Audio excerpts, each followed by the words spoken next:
All right, let's get right on into it then. For our first champion select, powered by HyperX, we've got G2 selecting first pick, and BLG in return responding by choosing the blue side. BLG going to ban out Orianna and Rumble, focusing on those solo lanes. Meanwhile, on the other side, it's Varus, Karma, and Jarvan banned away by G2. Yeah, as for the first game of Fearless, we stay pretty standard here. I will say Yunara is always pretty high priority, but at the beginning, there are lots of answers into Yunara. I do like the Karma ban here as well, though, because Karma Ezreal, the heavy poke lanes, can be super, super abusive. Viper and On have certainly used those to success. So let's see, they go with the Rise option here, targeting the mid lane, and mid lane champion pool is one that got affected by the patch pretty significantly, so yeah.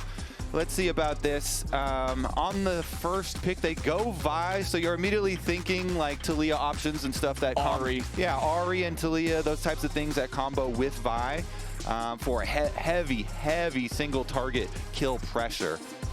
All right, BLG, how do you want to respond to that single target kill pressure, to the power of diving a carry that Vi provides?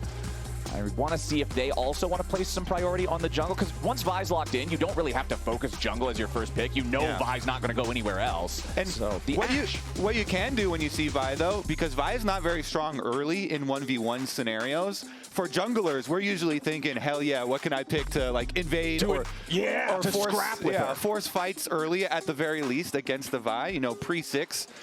You can have a really good time. And so Xin is definitely a premier one of those duelists. Yeah, and over on the G2 side, as soon as they see that Ashe and Xin locked in, it was a fast lock on the Senna Nautilus for the bottom lane. Yeah, they've got the CC ready. So if you decided to go for a Seraphine Ashe lane, you know, they've got Senna scaling, picking up souls, and Nautilus to force fights here. But BLG, they can force fights of their own. Ashe Arrow combined with whatever. Okay, so they were just hovering some supports there. In the end, the Mbessa still up. And that feels like a lock for Ben. Yup, and not only is it a lock for Ben, remember, Mbessa can still be flexed into the jungle. We could see it potentially go either If you want to put the Xin where? Xin top? Okay, that would make it a little bit tougher. All right, you could do that, though. I always add these little asterisks, even on a 1% chance, because the 1% of the time that it works, I'm going to look like a genius. Yeah, okay, right? Well, you should also mention could go mid lane, too, then, because you can flex Mbessa mid lane if you want. You want to get your 1%ers there? All right, let's go down to the 0.5%. Mbessa mid lane. You're the type to like bet on almost every number except like 0-0s on roulette, right? Yeah, we got Flowers like, I'm gonna cover everything here. It's a 50-50. You hit it or you don't. That's the way it works, all right? But let's get into our second half of the bans here. With that Mbessa most likely going top, they are going to ban out the Renekton, which traditionally is one of those champions that, you know, it can do decent into the Mbessa. It'll have just fine of a lane. It'll get by all kinds of easy. And Seraphine banned out by G2. You're already talking about how Senna and Nautilus are going to be able to dive into that Ashe Seraphine combo and put some pressure onto it, but they'd still rather not deal with that dynamic duo, as Jax will also be banned out. So 2 protection bans there for the Mbessa. And Flowers, you know, you mentioned the Renekton and the Jax. Those are 2 very, very common, you know, picks into the Mbessa, but Broken Blade is a chef. Broken Blade, he's like a 4-star chef, okay?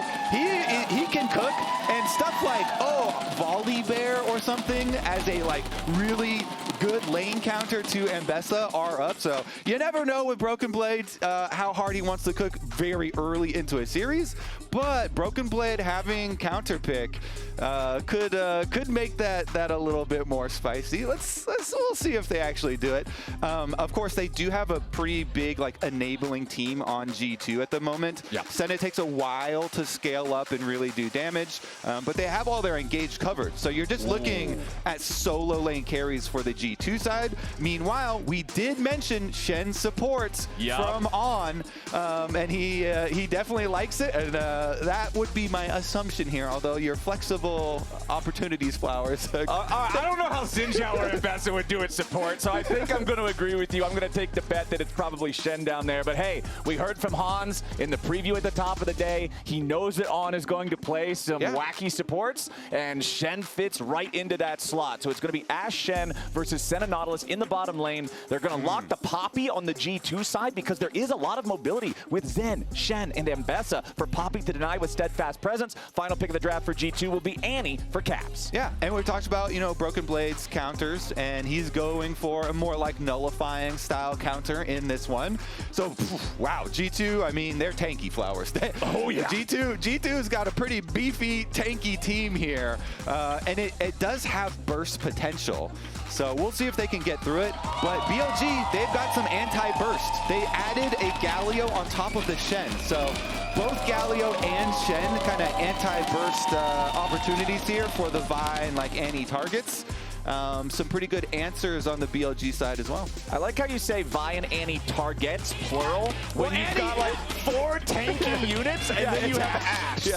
This is a protect the president comp. Galio, Shen, Xin Zhao can knock everybody away with the ultimate. It's going to be a lot of pressure on Viper. You know that Skumon and Caps and even the support, right? You're going to have Lebrov also trying to drop those depth charges on Viper constantly. So much focus, I feel like, on G2 will be focused towards Viper, and BLG's got to be ready to protect him. Yeah, it's a good point to bring up, Flowers, because honestly, Viper has not looked, you know, at his best. He has shown some mistakes in the previous series, especially. You know, I thought in the early part of that series, his Ezreal game, he had this really aggressive arcane shift in that got both him and On killed. Yeah. Just 2v2 in lane.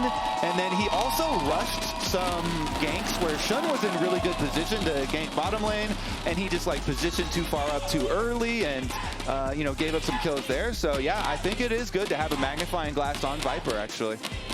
All right, loading onto the Rift for game number 1 here. BLG versus G2. Reminder, first stand is a very fast, very explosive tournament. In this group stage, it's 2 wins, you're through, 2 losses, you are out. So whichever team wins this best of 5 will be in the top 4. They will make it into our very compressed bracket stage, and you would love to just be cruising into that part of the tournament with a 2-0, with an undefeated streak here in terms of series, at least. So let's see how it goes down here with the Senna Nautilus versus the Ashe Shen. I'm not going to lie to you, Kobe. I don't really know a lot about Shen supports matchups. Shen, honestly, is pretty good at scrapping. So let's see how aggressively On wants to play it, and he goes for the early taunt to get the cleanse. Immediately finds that summoner spell there from Hans Sama, so could provide the opportunity potentially for an early gank, especially considering Shun is starting top to bottom. Exactly, Flowers. On always trying to set up stuff for Shun to be able to have opportunities, and since Shun is on the Xin matchup into a Vi, you know, you're not even too scared if it was matched, and since it is not matched and junglers are pathing opposite directions, they will have a clear path. Of course, you see that kind of defensive ward down there in the river. They're trying to look out for any extra aggressive moves from the Xin. But here is the overall record of these two teams, as bottom lane is scrapping pretty heavily, Flowers, but we can safely go over. Oh, maybe we can. On is not very safe anymore. Hansama tries to flash, following Viper, wants to slow him down, but his first blood over to G2. And the root hits Viper. They're going to claim the cleanse from the Ashe as well. G2 responds to the aggro of BLG, and they will find first blood. Okay, as the graphic is playing the overall record between these two teams at Riot International tournaments, Lebrov and Hansama say, yeah, I don't care if we you know, haven't had a series yet. Shun is down here, though. He might be able to answer. All right, Shun looking for it. He knows there's no flash on Hansama. Lebrov going to be your first target here, but the wind becomes lightning, does connect onto the Senna. He doesn't get the third of the Talon strikes. As Lebrov tries to get away, the flash is down. G2, however, does not lose a man, and they'll be happy with this. When your Senna lane is doing this well early, well, Flowers, we've got more action. Okay, Ben's now the one who could be in some danger. Skumon over the wall there with a Vault Breaker, but he does not collide with the Mbessa. Beautiful job escaping there by Ben. Doesn't lose a ton of health, but he does have to spend his flash. Whew. Honestly, not disappointing already. Our, you know, fun. The combined kills per minute from these two teams, the action here starting very early. Bottom lane, okay, yeah, On did go in and die at first blood, but remember, He also died first blood when he was playing the Camille support. And then he started roaming around and making a bunch of plays with Shun, linking up with the jungler. So, yeah, we'll see. We'll see here if the Shen is able to bounce back. But this is so good for G2. Having the bottom lane here return, and it is just on, again, these aggressive taunts from him, but he gets locked up with the center route, and then they go for the chase. Another hook here from Lebrov lands, and with that flash, even with the slow Viper trying to peel him, Hans is able to grab it. And that attempt at a peel ends up also costing Viper the cleanse, like we mentioned in the moment. That summoner spell still has about half the cooldown remaining, so the bottom lane of BLG is going to have to play cautiously.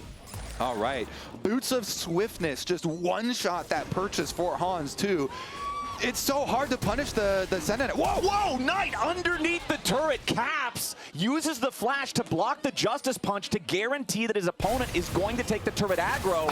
Nice move there, as now bottom lane is once again a 2v2 battle. Viper finds a little bit of damage. BLG has the health bar advantage, but I really like that cheeky play from Caps over in mid. Yeah, I definitely do too, and they trade flashes, so now mid lane is a good gank opportunity. Obviously, bottom lane is a good gank opportunity, Flowers, and so is top lane, because Skumont already ganked top and they got the flash out of Bin. So this is a jungler's paradise, Flowers. This is what really put junglers to the test, is when you have to balance so many like volatile lanes that have opportunities, but also you have to farm, you have to keep your farm up, get to your level 6, and get to your Scuttle Crab fights. First of all, we're not even going to have the Scuttle Crab spawn before Dragon, because Shun is going to take this one while Skumont is on top side, so he's going to get the extra little experience boost from this Dragon off their pushing bottom lane.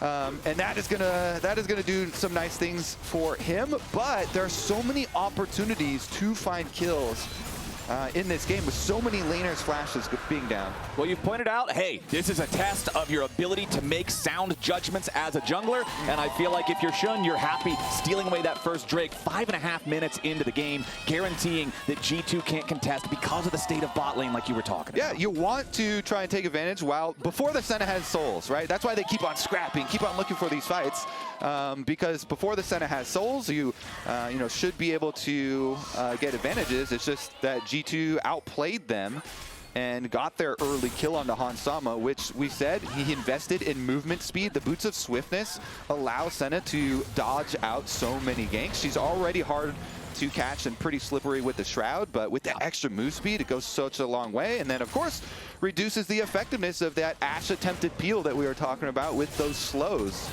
Top lane is not looking so fun for Broken Blade right now. Bin does have total control over this 1v1. Up about 2 waves of CS right now, and you can see Broken Blade taking a recall. He does not have his teleport cooldown back yet, so this is going to be some minions lost. Luckily, it is a cannon wave, so that should absorb most of this for him, but Bin will be happy with the lead that he's built for himself. And again, don't go flaming Broken Blade for like, failed counter pick or whatever. It's like an attempted nullifying pick, you know, and trying to use it to shut down mobility like you were talking about. But Bin is doing a really good job taking advantage of it and punishing him for that. Even with the G2 jungle pressure up there, Bin is making a very, very sound investment here, grabbing turret plates as well as such a big farm lead. Yeah, the way that I'm going to judge Broken Blade's efficacy on this pick is what he stops with the steadfast presence in the team fights, because there's so much stuff that's pretty easily telegraphed, right? Ambessa, if she's anywhere, she's dashing. That's just what the character does. Justice Punch on Galio is very easy to react with the steadfast presence to. And then Shun and On also having those big dashes. So Broken Blade, yeah, the lane's going to suck, but you're going to have a lot of opportunities to make the team fights really shine. And Bin, deserves credit. He's making it suck for Broken Blade more than it's supposed to suck. Okay. He's leveling it up. Yeah, he's doing quite a good job. Ooh, Cap's in some danger now, though. Here comes the taunt into the 3-Talon strike. Shun providing some help there tonight. And the winds of war will blow down Caps. BLG are on the board.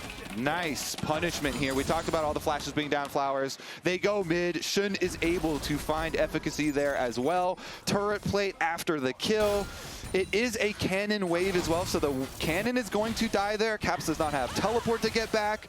Skumon will take the opportunity to sneak into the Grub's pit, though, and at least get some objectives here for G2, given the fact that BLG already got the early dragon.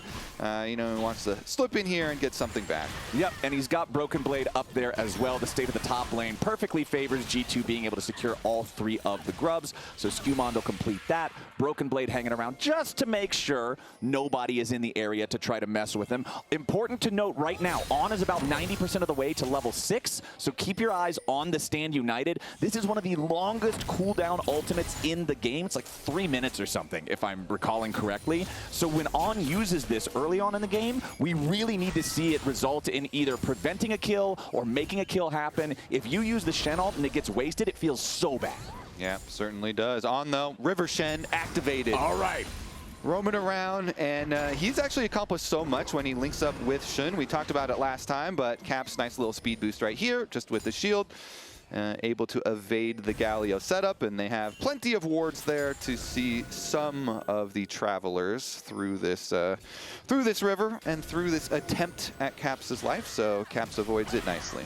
All right, we've got 1 minute on the clock until our next Drake spawns. It's going to be a very early second Drake because the first Drake only got to be alive for about 30 seconds before Shun secured it for BLG. Considering this second Drake might result in a fight, I want to check in on where all the gold is at right now, where G2 has the advantage in the bottom lane, support and AD carry, both with individual leads, but it is the solo laners for BLG, and we heard the analyst desk talk about that at the top of the day. Emily, I believe, was the one who mentioned that the power of the solo lanes, the skill of Knight and Bin, is going to be something that G2 needs to prove they can stand toe-to-toe with if they want to be able to win this best of 5. Yeah, something everybody who plays against them is going to have to deal with, and one of the greatest strengths. You know, BLG, it's always so fun to watch their skirmishes. These early stages just are so exciting, where they can get skirmishes throughout the river, and if... Oh, the force of the flash on Caps there with the arrow. If that collides, Caps is 100% dead, but having to use the flash also feels so bad.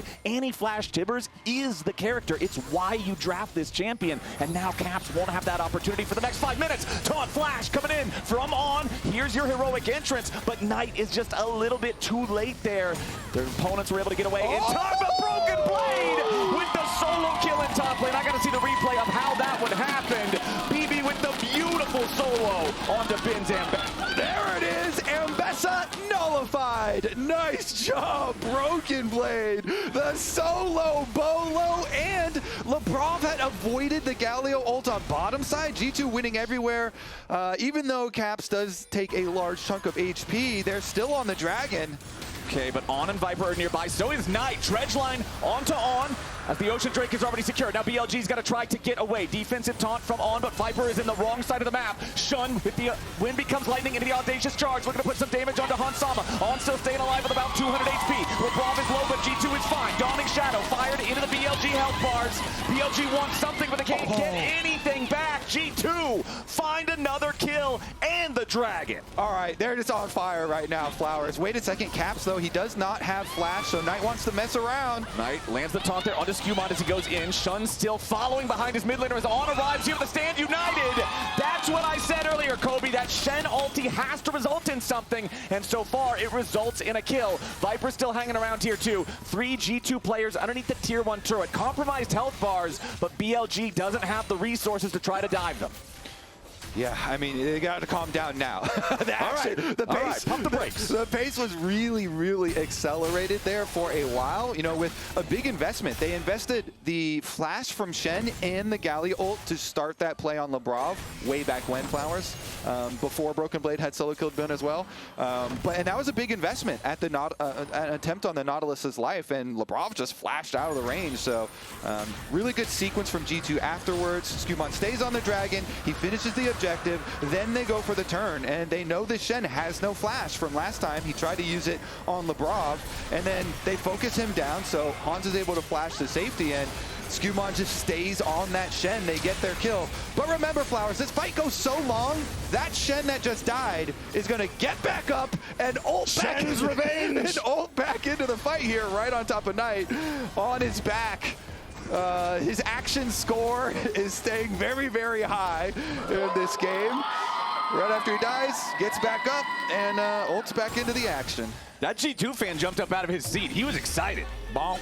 I love the crowd here in Brazil, man. As Bin scrapping with Broken Blade yet again. Keeper's verdict. Only the point blank range, but he sidesteps away from the ultimate. Public execution doesn't hit, but it doesn't matter. Broken Blade's already dead as Shun wants to make it a second one onto Skewmon, but nice patience there from Skew. Getting away with the Vault Breaker, providing enough distance from Shun to guarantee that he survives, except maybe not, because here comes River Shen. He wants to get that last little bit of damage, but he just doesn't have it. Skewmon stays alive, but the pressure is there for BLG in the top side of the map.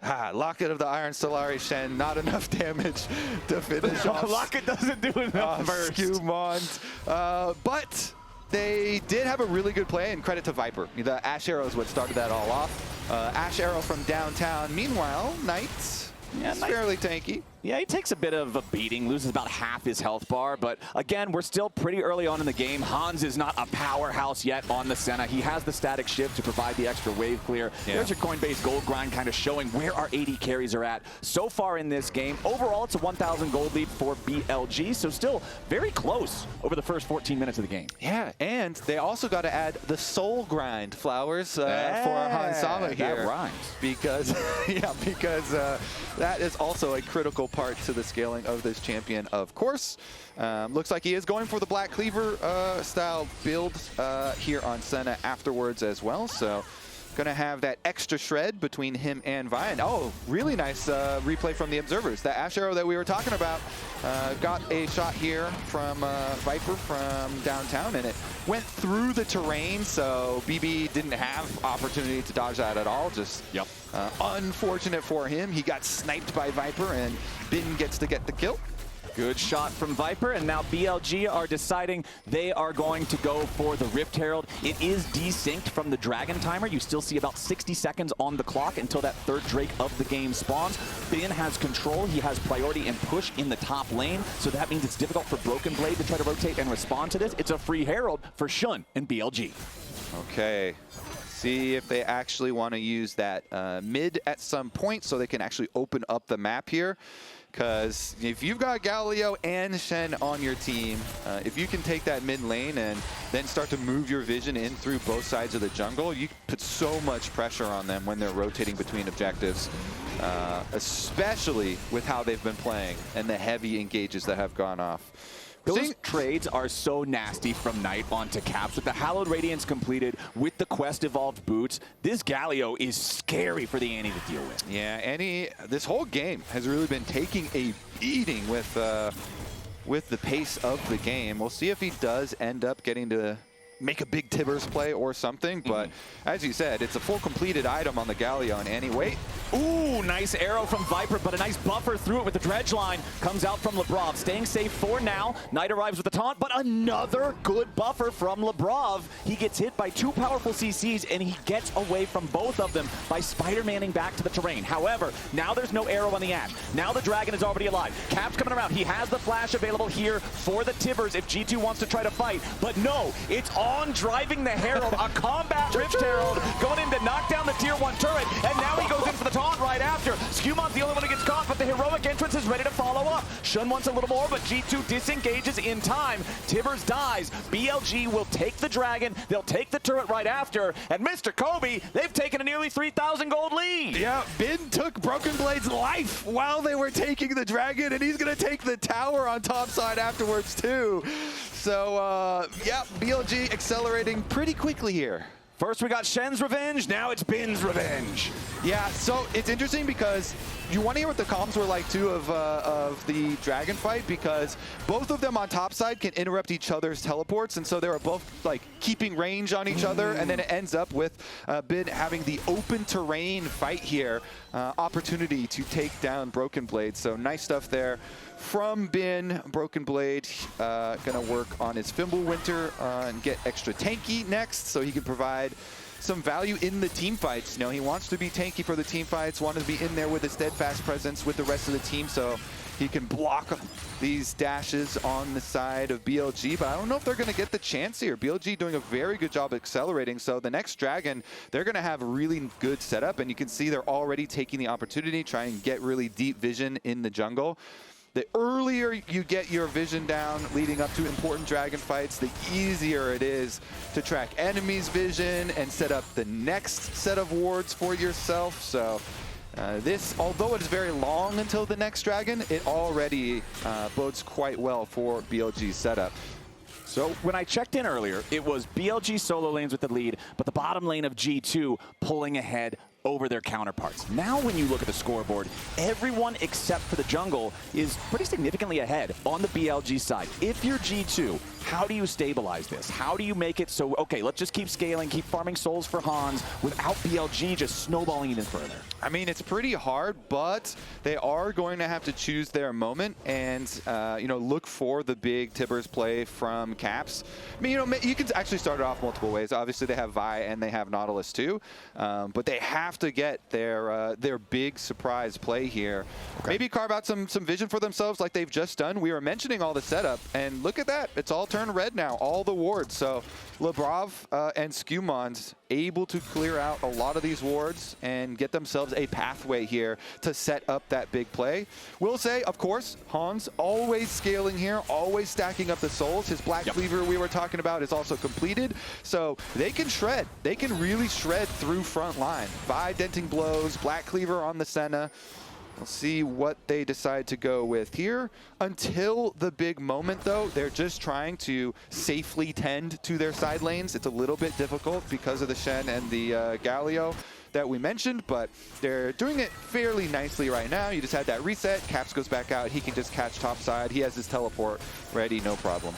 And you're talking about the second item being done on the Senna. There's second items coming out in a couple of different places here as well. Viper with the Phantom Dancer completed for Ashe. Spear of Shojin done for Bin makes Ambessa so much more obnoxious to deal with in the fights with the extra cooldowns, the extra power there.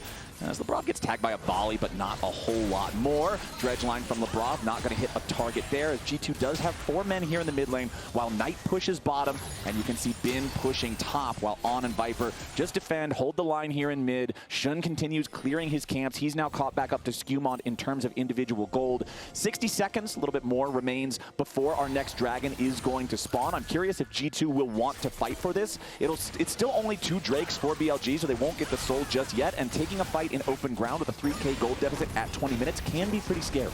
Yeah, definitely can. They could opt for maybe top side play. They could cross map, maybe finish off the rest of that turret or something, and exchange some gold for it and just keep Hansama stacking souls. Or they have the flashes ready, so okay, it'll be interesting to see the decision. BLG here, of course, trying to keep track of both, and Bin is able to push out the top side first, so Bin should always be able to get first move. He's 2-item Ambessa, very threatening with his Spear of Shojin done.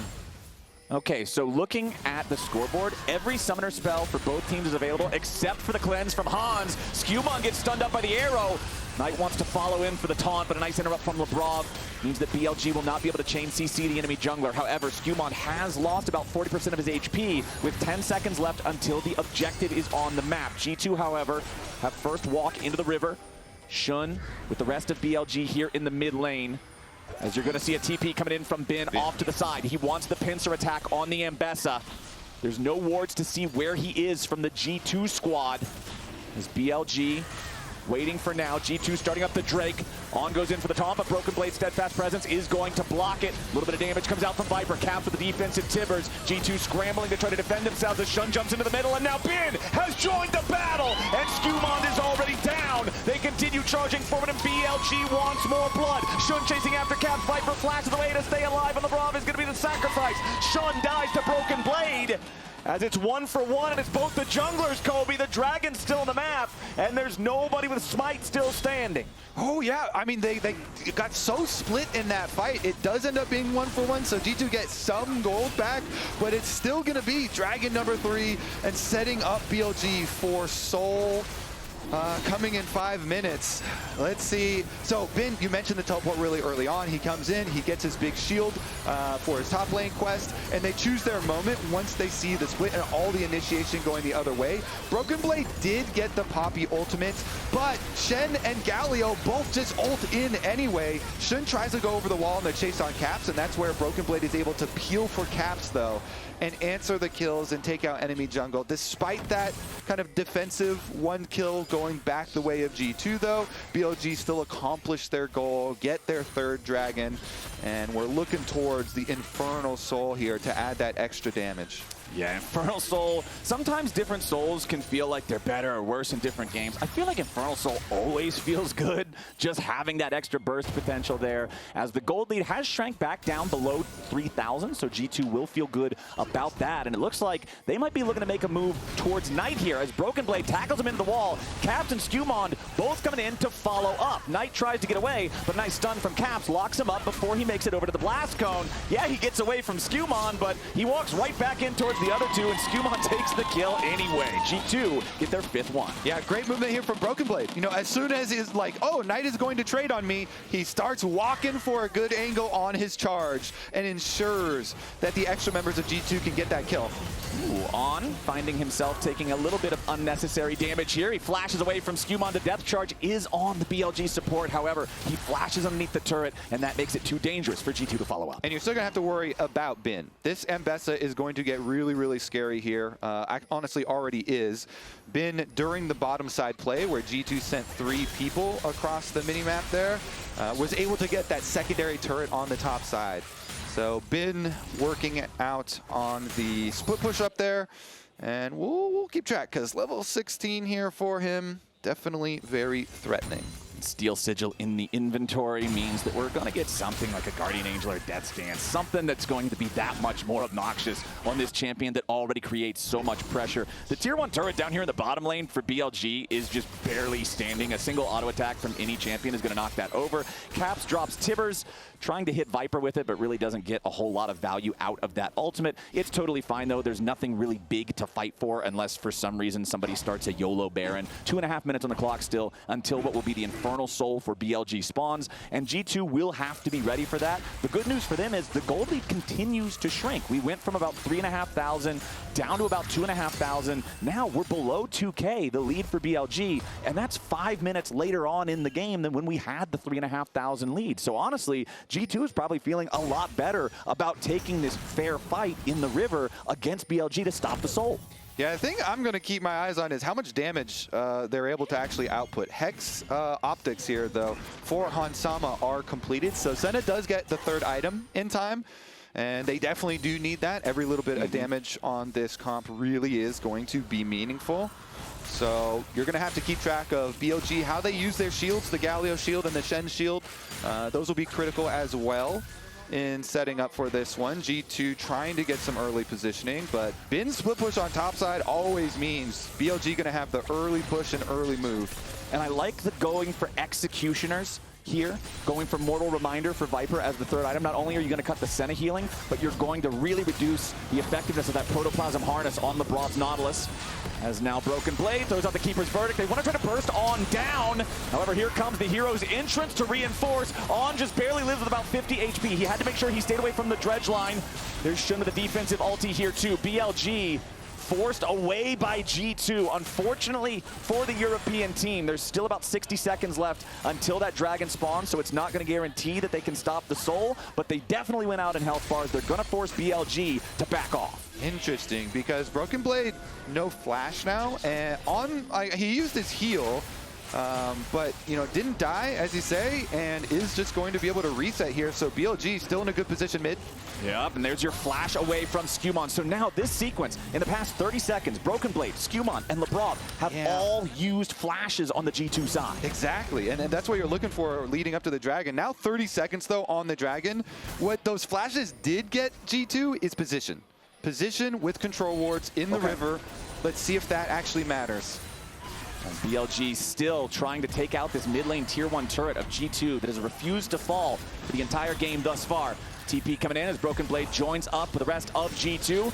On looking to be the first one into the scrap here. Steadfast presence isn't going to block anything immediately. On tackled back into the wall. LeBron taking a ton of damage. Wind becomes lightning. Shun's creating space here with the ulti, but LeBron is still alive. The Winds of War claim his life as Knight's going to be taken low and he's taken out. Tibbers is making a little bit of space, but in goes Bin. Down goes Broken Blade. Caps is the one who gets the kill credit on Knight, but the Wind becomes lightning, finds the Annie. Bin's got to be careful here. Hans Sama still has a little bit left, but there's your public execution. Bin's going into the middle of everybody.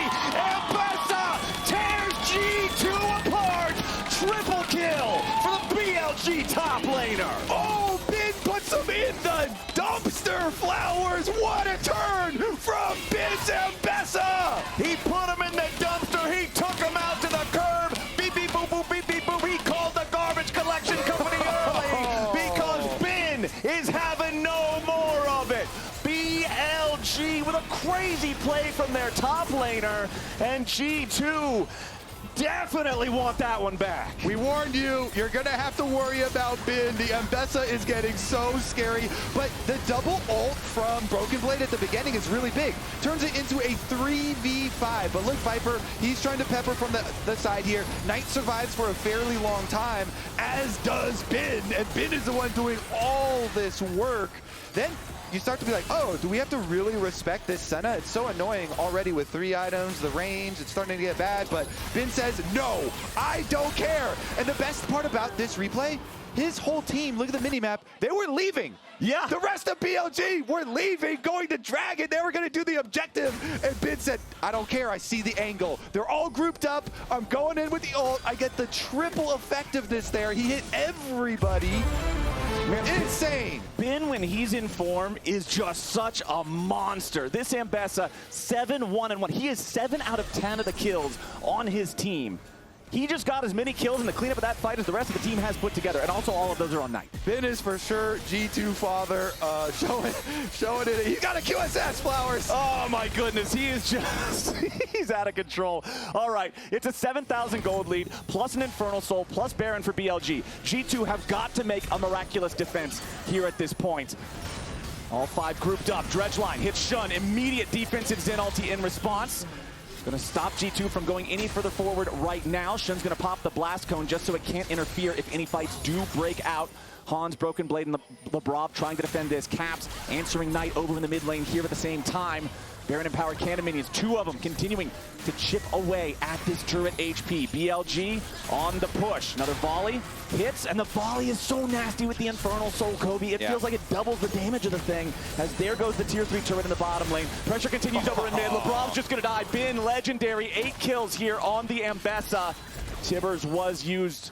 There's no way now for them to have that big initiation. Broken Blade and the rest of G2 trying to defend, but they have to do it 4v5 for the next 30 seconds. I don't even know if BLG is going to give them the chance. Those 2 cannon minions, still the artillery power of BLG, putting the pressure onto the turrets. Broken Blade stepping forward, trying to create some space, buy a little bit of time, but he's down below half HP. It's very, very dangerous, even for the tanky Poppy. The cannon minions will take out that first Nexus turret, and BLG have now claimed 2 inhibitors, 1 Nexus turret, and the back of G2 is broken.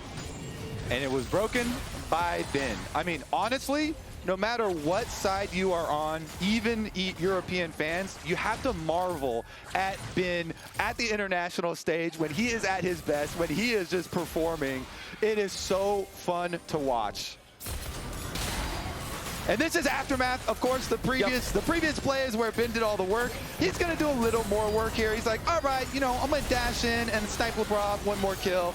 But the reason BLG are wearing Infernal Soul and Baron right now also are because of him.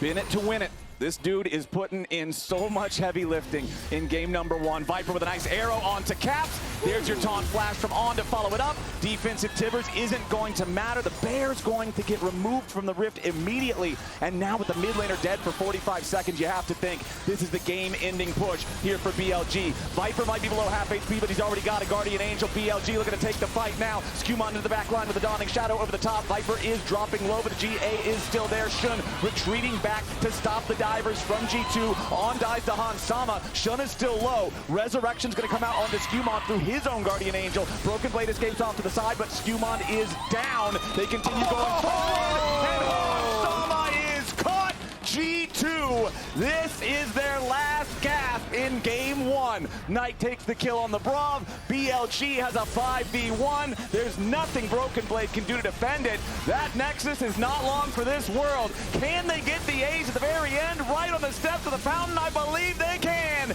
Ace for Ben and BLG. Game 1 goes their way. Huh.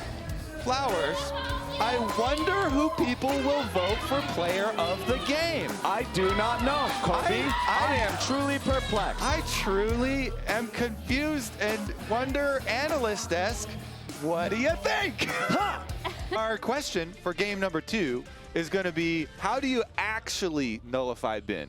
Yeah, it's pretty tough. Because yeah, that's the number one thing. You know, the solo laners of BLG, they are fearsome to say the least, and we'll see what G2 can cook up this time around. Of course, getting deeper and deeper into Fearless, so maybe we get a little bit more spicy.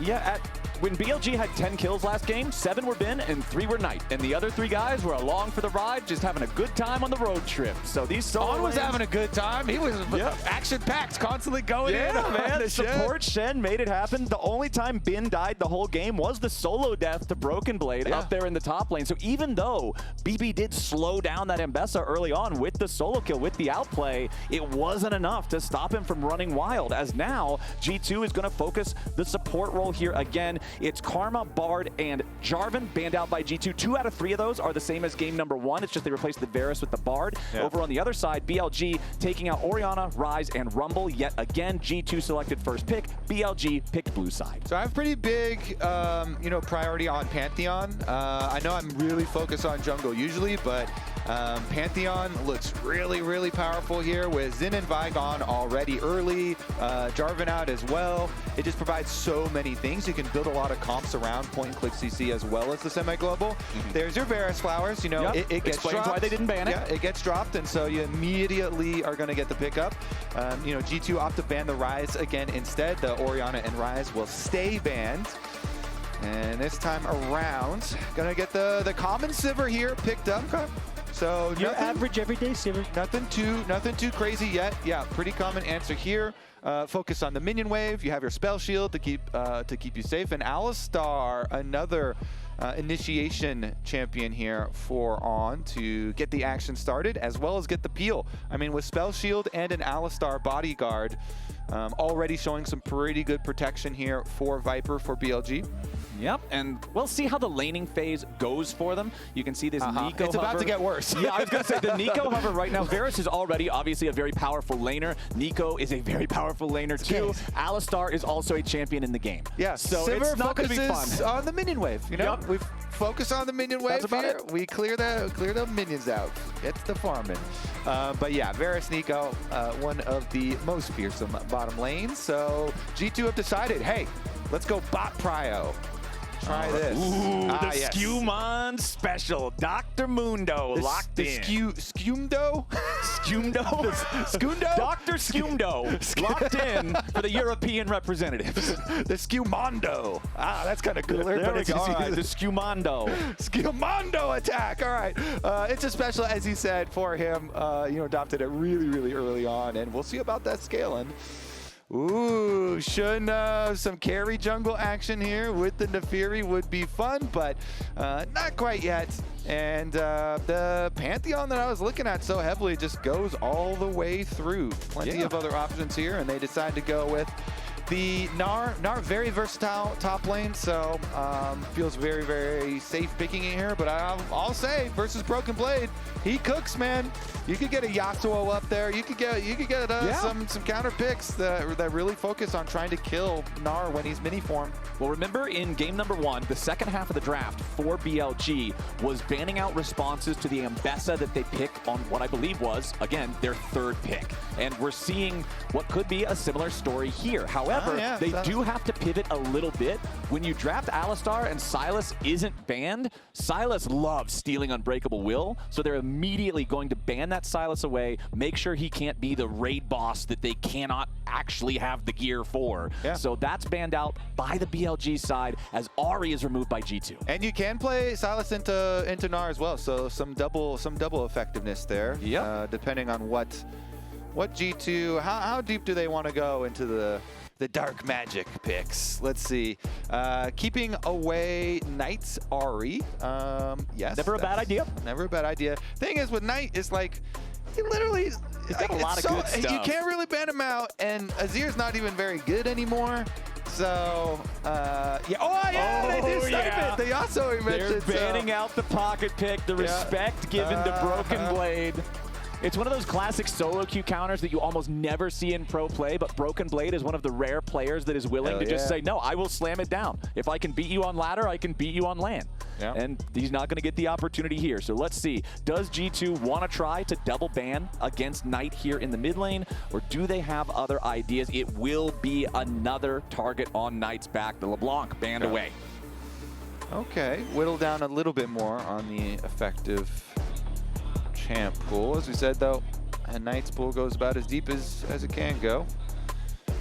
Okay, so what do we got? Beat around it. Honestly, they're already like their first three are really versatile, so they're not kind of like pinned down in any one direction. Well, this I did like this, though. This would be what you were talking about earlier, right? How this is one of the premier jungle champions right now, especially when you're up against an immobile AD carry like Varus. If you ever find the opportunity to make a play, even early on in the lanes, or even once people start grouping, if you can get a good angle on the back line onto the Varus, it's so hard for him to deal with Pantheon just crashing down on top of his head. And okay, this is a front line for the G2 composition. Mundo and Sion probably, I would have to say, like the two tankiest champions in the game. Like, I would probably put them at number 1 and 2. I don't know which one's which. I but mean, they're you could like people can make arguments, but you've got a good. That's a good couple picks there, Flowers. I would feel pretty strong supporting this, right? So yeah, it's a massive, massive wall. And you were talking about Knight's deep pool of champions. Knight Syndra, one of his most well-known, well-respected, and damn well-feared picks in the Syndra. And Flowers, it's with the Pantheon point and click stun. Oh no. Knight's already good at hitting his Syndra stuns, but you can make it extra good here. He's also really good at like hiding his Syndra orbs in terrain and stuff like that, and is playing a lot of mind games and getting like multi-angle double stuns off and stuff. So it should be fun watching this one. There is a possibility always, though, when you see this champion, Syndra, why it's not more prevalent is it doesn't have mobility, of course. And so you can try and put pressure on Syndra and attack it. Mundo, obviously, when your passive is up, you can try and just run straight through and land some slows on her. And if you've got an Aurora, too, that's some good burst damage. So you can try and attack it, try and attack Knight, and see what happens. We'll see how well it works, because BLG's plan for a lot of the early game last game, they put so much pressure onto Caps. It felt like we never really got to see the big Flash Tibbers moment from Caps' Annie. His flash was always under pressure from all the arrows from Viper. There was a lot of attention paid towards him. Once Knight got the lead, it was impossible for the Annie to really deal with the Galio in any sort of a situation. So maybe if G2 can return that favor, that could be the secret sauce to tying up this series. Remember, the game number 1 was really close for a really long time. It was about a 1,000 gold lead for a significant part of the game, but then the bin triple kill. That kind of just ripped the game open. And guess what? Sion's not going to do much to slow down Gnar, bro. Probably not. Broken Blade is on. Broken Blade's just on tank duty, it seems like, this series. It seems like G2's call is, all right, just be our front line, you know, and we'll try and win some team fights later. Honestly, it's not a bad call versus BLG to just say, hey, we are gonna pick tanky and we're gonna try to outplay you in 5-on-5s, because that has been a way to attack BLG. BLG are so good in in skirmishes and when you're trying to challenge their solo laners, but. If you try and opt to, okay, we're just going to get some tanks, some front line, and try and 5-on-5 you, then that's a worthy call. But in the current scenario, and after experiencing the previous game, you have to wonder what type of heroics Bin's going to go for this time around. Well, we're already getting the 2v2 battling at level 1 down here in the bottom lane.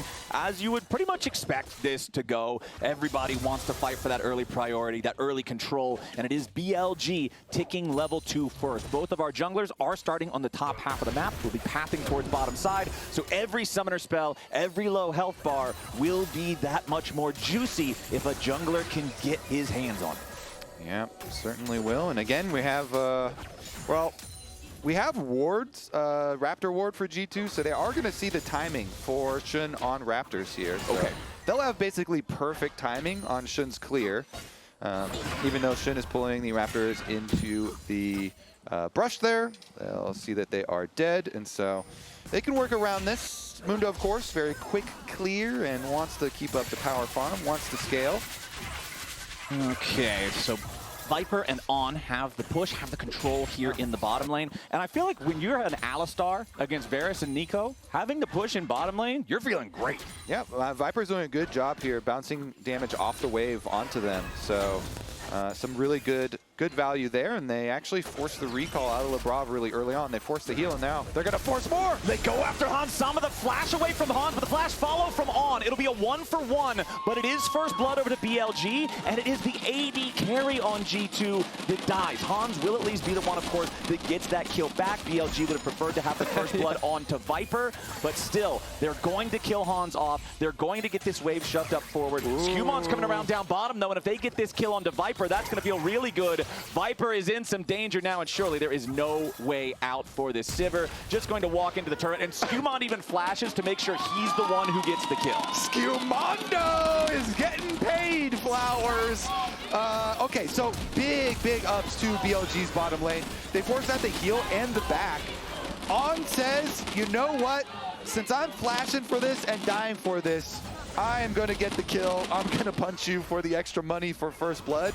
It is a bigger deal when supports steal the first blood kill also. Right. Flowers, even more so. Plus, since you always want Sivir scaling as quickly as possible, obviously that would be ideal for him to get it. But, you know, they're under tower aggro, and the tower is already heating up. On, though, might die again. Yeah, On is in a pretty precarious situation. Has to try to get away from Caps and Lebrov, as the Aurora only needs one more shot to take him out. Scatter the Weak tries to make the distance, but the twofold Hex finds its mark. G2 is up 3-1. On, you do not get to go wherever you please. Not as a level 3 Alistar. I mean, it's especially when you already use your flash aggressively to make a play on bottom side. You have to be a little bit more patient, but his objective is to get this really deep vision. But, you know, you oftentimes are going to have to sync up with your jungler, especially if you don't have flash anymore. And enemy has roam timer also, so you've got some something to answer for there, because now Caps did invest his flash, but Aurora with money is also more scary. Oh yeah, you're happy to use the flash to get that little bit of extra acceleration early on. 700 gold lead for G2, punishing this aggro from BLG, and you can see once again, it's Scumond hanging around down here in the bottom lane, level 5 on the Mundo, about halfway towards level 6. As On and Viper are going to need to be careful. BLG got to make sure they don't get too excited, but the control over this bottom lane for Hans and Lebrov means that Scumond can start this Drake up very early. This is a very similar timer to what we saw Shun do in game number 1. However, Shun is also down around this part of the map. Level 5 on the Pantheon, but Caps has rotated over to the Drake. Shun might try to steal it away with a Comet Spear, hope that Scumond this time the smite or something, but it doesn't look like this is really a fightable angle for the BLG side, and the Dragon goes the way of G2 here nice and early, just like game number 1, right about 5.5 minutes in. Yeah, good stuff here, G2 first Drake. I mean, if you're tracking Mundo games, being able to just full clear, grab a kill, and then full clear and grab a dragon, it's looking pretty good for the efficiency here, for the businessmen. Yeah. Oh, he's capitalized the M as well. I love this. Scumondo is only one letter away. Wait a second. The Scuttle Crab, though. BLG saying that's not your crab. Yeah, they're even bringing in a teleport for this. Shun takes away one of the honey fruits. It is my It's grab. only On's teleport, but they steal it away. This is the power of Syndra. Every jungler has had to deal with this before from Syndra, where she just yoinks the crab away and hand feeds it to her jungler instead. And that means it's very easy for Shun to be the first one to level 6, but Skewmon will immediately hit level 6 right after. So both junglers now, it's a different type of playmaking that these ultis enable. Shun's is obviously the traditional type where you can get active on the map from a long distance away, but Skewmon's enables some pretty audacious dives or big risky plays with the tankiness that will provide there for Dr. Mundo. As Knight Syndra does have a small CS lead over Caps' Aurora, but considering Caps has been roaming around towards the Dragon, towards that fight that was down there to catch on earlier and give him that first kill, he's still got the gold lead himself. Only gold lead right now on the map for BLG is the top lane for Bin over Broken Blade with that Gnaw. Yeah, been doing quite nice. Ooh, gets the wave and some damage. Feels good about that. And here comes Shun. This is another one of those ultis, just like the Shen ulti in game number 1. Pantheon's Grand Starfall needs to find success on first usage. Otherwise, you're feeling pretty bad. And there they go. Meanwhile, back over in the mid lane, On could be the target here yet again. Hansama and Skewmon are not close enough to really do a whole lot here, as On and Knight are going to continue retreating back into their own jungle. You can see Labrov walking up as fake Caps, but I don't think BLG are going to fall for that one after they got their freebie in the top side. Yeah, I mean, you know Pantheon's on top side, just ulted up there, and he's going to be clearing down, so Skewmon is trying to make him pay for that gank. He's trying to make him pay for Broken Blade's life and get this whole red quadrant, so G2 at least can get some value there, but looks like BLG are going to say, fine, that's an easy payment. We'll make that payment, and we will purchase the Void Grubs. Pay out the card, no interest, not worried about that. Void Grubs are the point of contention here for Shun. So we're actually seeing the exact opposite story of the junglers in terms of objectives from game number 1. One gets the Dragon 5.5 minutes into the game. The other one gets a handful of consolation grubs a couple minutes later. Plus, bonus, buy 3, get 1 Broken Blade free. Because you have to count. Ooh, that's a deal. Yeah, you got to count that kill that they got onto the Scion as part of the payment too. That was part of the investment in the top side of the map. You know my stance since the beginning of the season on the new grubs, though, Flowers. Obviously, they are nerfed and not good. They're nerfed. They're not worth much. Pretty sad. Hey, they're worth money. You can kill them like they're wolves. Yeah, they're worth less money than they used to. But Dragon, of course, you know, the Mountain Drake is going to always be really nice for this G2 squad. Wait a second. Is this going to result in anything on I'm looking at the bottom side also. Okay. And we just had On recall. So you always want to track your you know, support resets out of, oh, a nice little ping there from G2 also. They're questioning where On is going to go. They're like, hey, On is kind of crazy with it, so he might not go back bottom lane, and we'll see. There could be a support roam, but now he's going to show bottom lane. They'll know, all right, everywhere is safe. And Labrov does the same thing. You reset out of base, go down mid lane first. You don't do the exact same thing, though, because Labrov turned into a minion. Let's see if he actually takes the minion line down mid lane. Nah, he's not going to do it. Okay, you can see with Broken Blade arriving back to the top side. Scion ulti so useful for getting back into the lane and clearing out the wave at the same time. Bin uses the Meganar to just slam Broken Blade into the wall, give himself time to jump away as Skewmon was showing up here in the top side. The problem is, Scion and Mundo, they both can kind of just walk at you once Scion's ulti is used. So for someone with the mobility of Gnar, you can get out of that one pretty easily. Shun just about has his ult ready to go. He does have that cooldown ready once more. First Grand Starfall was a success. I'm curious where the second one is going to go. Only 10 seconds on the clock until the Infernal Drake spawns. So I feel like if BLG is interested in that at all, Grand Starfall is probably going to be used to either set up for that or be used directly in a fight for that. And Bin has his Trinity Force, so Bin does big damage. Trinity Force completed quite early on the Gnar. Doesn't have teleport though, so this Dragon is safe from Bin interfering. No teleport, so it should just be a G2 Dragon. Oh, wait a second, some pings? Do they actually? There were a lot of blue pings here from BLG. Maybe they were like, hey, if you see an angle on, you can Alistar combo and I'll Pantheon ult, but since there is no real good angle, they decide not to do the play at Dragon yet and just go for a lane hover from Shun. Skewmon, of course, though, you got to remain efficient on Mundo. He has done so. Look at his farm. Now he's looking to pass by Knight. Okay. Knight, however... Is he just going to cross, though? Caps, he's waiting Caps teleport. He's waiting Caps teleport. Down here in the bottom side, it's Labrov just getting bursted down. The patience from BLG's jungler pays off. They get a free kill on the enemy support, and they'll be happy with that one. With him out of the picture, it's easy for Viper to just get this wave shoved down. Yeah, good use of your dead time while your camps are down. He actually, after going for that play, doesn't go for his Krugs instead. He's dropping his Krugs again to pressure mid. You got to turn your dead time into their dead time. A different kind of dead time, my friend. I like that. And Shun is good at making that dead time. As Skewmon now has to be careful about trying to approach the river. BLG still have control. Labrov is back out onto the map now. Skewmon's Mundo does have his Heart Steal completed, so wants to try to get some stacks on that one. However, down to about half HP. Immediately going to pop the Unbreakable Will to burst down onto the Mundo, but it's not what BLG wanted. Skewmon is tanking all the way through it with a maximum dosage, but Shun finally secures the kill. Broken Blade arrives to the fight for the Chains and Corruption, won't find a target. Shun does die. Viper looking for the damage here on to Cap. Labrov wants to get away, but Bin picks him up. Broken Blade needs a blast cone to get the hell out of town, and Caps is just barely walking away from Viper. The Sivir has a flash, but he's not going to spend it because Caps has escaped thus far. On doesn't have a flash to try to go for the headbutt pulve combo. Get that and wave. The fight goes the way of BLG. Okay.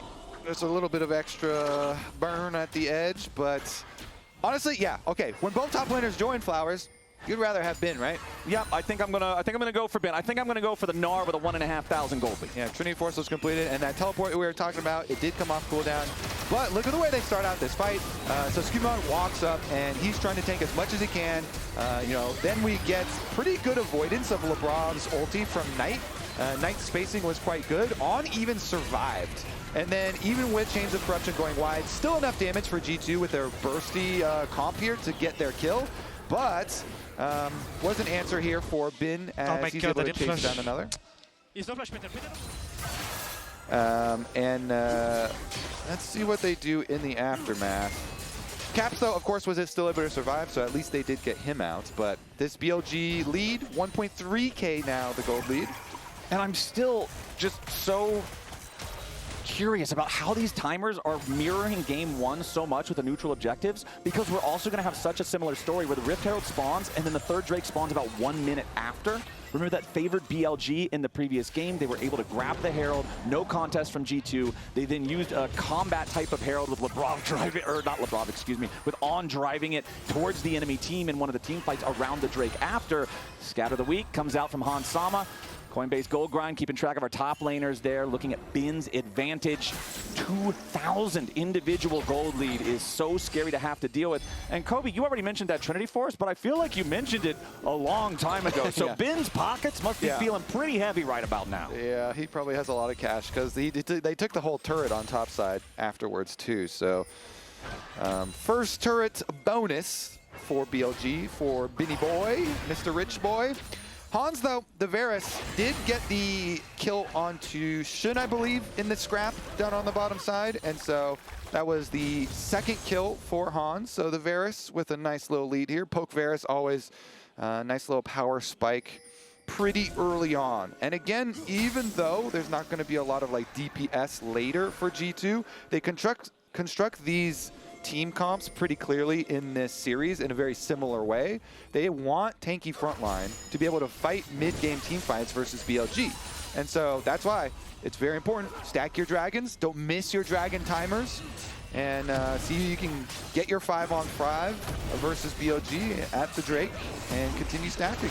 And you see part of that individual gold lead disappear there for Hans over Viper because Viper was the last player on BLG to complete his individual quest, which of course just gives a bag of money if you're an AD carry. The only player left on the map so far who does not have his quest completed is Caps' Aurora, who has now also fallen behind Knight in terms of individual gold. Knight's farm is much, much higher at this point. 160 versus 136 is 4 waves worth of minions. Of course, Syndra does have the extra range over Annie as On finds the right angle on the blast cone to be able to escape from Labrov and Skewmon.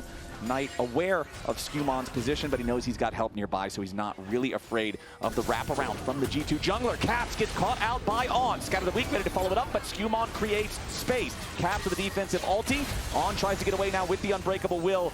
There's your cleanse coming out from the Alistar to make sure that he does not get caught, as Bin has also showed up to the fight here on the Nard. This will be third Drake for G2 if they can secure it. Bin's going to go ahead and take his recall as Skumon has started up the Dragon with the rest of G2 right behind him. BLG going to bring Bin right back into the fight now as Shun takes about 40% of his HP in damage. G2 should just be able to secure the objective, and they've got it. But now On wants to use that Combat Herald. He knocks the CC immunity off of the Mundo, but Bin gets stopped trying to jump in. Meanwhile, On's behind enemy lines. There's no way he survives this. Shun, Knight, and Viper chasing after the tanks on G2. Never mind, I'm made a liar. On gets away. Nicely done from the support. But the big winners in this scuffle are G2, who have secured soul points. It doesn't look like we're done here just yet. They know Bin has no Narbar. They're looking to go in after the most fed member here on BLG. But a nice punch from On knocks them away. The Alistar's barely hanging on, and Skumon grabs the kill. Dr. Mundo's trying to get out, and he lives to see another day. Everybody on G2 still alive. Low health bars on BLG here as well, though. LeBron gets chunked by a boomerang blade. Shun dodges away from the Comet, smites down the Crab. Knight finds a scatter the weak, but it's only onto the Zion. Caps has his ulti back up, but no! It's Bin! It's Bin! Time and time again, it's Bin! Shun wants another one. LeBron tries to escape. Shun with a defensive shield. And BLG, right when it looked like G2 found a sequence that was so favorable, there was so much in their side. It's Bin, man. It's always Bin. It has been the eternal nightmare of G2. Okay, good headbutt, as you mentioned, for On to try and delay this engage, but Skumon still goes for it. Really nice from him. He knows he has his flash to escape on low health as Mundo. So G2, they found value out of their poke. But again, as BLG are dispersing, Bin says, I'm not done with this play. I'm not done with you yet, G2. He kills Caps. He kills Skumon. He keeps the play going. Shun ults in over the top. And again, BLG had started to disperse. Knight gone back towards mid lane. And Bin sees another angle. He sees another opportunity. He's so rich. Again, double items here. Black Cleaver completed and some. Bin is the definition of I didn't hear no bell. If there's still a fight to be had, he's going to have that fight. 4,000 gold lead, shrunk back down to about 3,500 now for BLG. However, G2 still has an ace up their sleeve. They have a Dragon Soul if they can secure the next Dragon 2.5 minutes from now. So when I'm looking at them, I want to see them preparing for that. I want to see them there ahead of time. And when you look at the scoreboard, Kobe, there's one number that's very different from the other 4 numbers. Everything for G2 comes down to playing around Bin. You've got to walk away when the Narbar's full. You've got to try to find an opportunity when it runs out, because if Bin has his way, those fights are gonna get ugly. And he is. He's going to have his way. Even if everybody else is walking out, getting out of there. Yeah, there you go. There's some that's a good visual representation. Or brain sync, right there, mind meld. Yeah, that one bar is larger than all of the other bars put together. That is some scary stuff. Skumon, the Bin bar. The Bin bar, the big Bin bar. Viper taking some burst there, twofold hex plus the weirding from Caps knocks the enemy AD carry down below half HP. Skumon also with his Deadman's Plate on this Mundo. Remember that Deadman's, you only lose the speed when you auto attack, so you can just chase with briefcases forever. On goes in, however, with the Unbreakable Will. Bin with the hop over the wall, but there's not much Narbar here. Knight goes for a scatter the weak, but he will not scatter anyone. Does get tagged with a piercing arrow on the very tip of it. So that's the ulti from On, spent for a whole lot of nothing really, but he will have the cooldown back available for the Dragon fight. Dragons, again, as we said, for this comp, for G2, you got to get the Dragon Soul. You have to get the Dragon Soul. Everything coming down to this next minute. And the best way, Flowers, to get Dragon Souls is get there really early. They have vision already, so try and get some priority here, some setup, especially when you have tools to make picks. You've got a Nico, you've got Poke Varus. You want to get poke damage, you want to get little chunks early, but they're just not in position. BLG moving in, and they're wiping out your vision. Nobody is here from G2 to get early pokes. Skumon's doing his best, throw some briefcases. Yep.